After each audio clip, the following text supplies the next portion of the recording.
మీనరాశి ఫలితాలు. ది పూర్వభాద్రలో 4వ పాదం, దూషంజాధ ఉత్తరాభాద్ర 4 పాదములు, దేదో చాచి రేవతి 4 పాదములు కలిసి మీనరాశి అవుతుంది.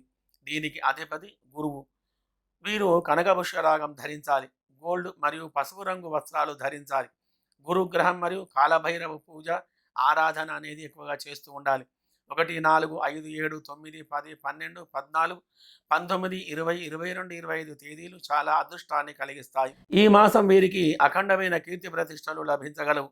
మీరు చేసిన మంచి పనులకు లేక డబ్బు విషయానికి అధికారానికి మీకు గౌరవ సన్మానం కలిగేటువంటి అవకాశాలు ఎక్కువగా ఉన్నాయి. పితృవర్గం వారిని కలిసి వారితో పరిచయాలు ఏర్పరచుకోగలరు. డబ్బు విషయంలో తగు జాగ్రత్తగా ఉండాలి. వృత్తిలో కానీ, వ్యవహారంలో కానీ, వ్యాపారంలో కానీ అనుకూలమైన ఫలితాలు కలిగి అధికమైన ధన రాబడి కలిగి ప్రముఖమైన వ్యక్తులతో పరిచయాలు ఏర్పడి సుఖంగా సంతోషంగా ఉండగలరు. అందరికీ అనుకూలమైనటువంటి వ్యక్తులుగా ఉంటారు. మీ మీద ఎక్కువగా దృష్టి దోషాలు కలిగి ఉంటాయి కాబట్టి ఎక్కువగా ఒత్తిడికి లోను కాగలరు. గృహంలో అప్పుడప్పుడు దంపతుల విషయంలో గొడవలు కలిగి వెంటనే శాంతించగలరు. Electrical, computer, engineering, motor driving రంగం వారికి అనుకూలమైన ఫలితాలు కలిగి ధనప్రాప్తి కలగగలదు. ఈ వారం మధ్యలో అధికమైనటువంటి ధనలాభం కలిగి సుఖంగా ఉంటారు.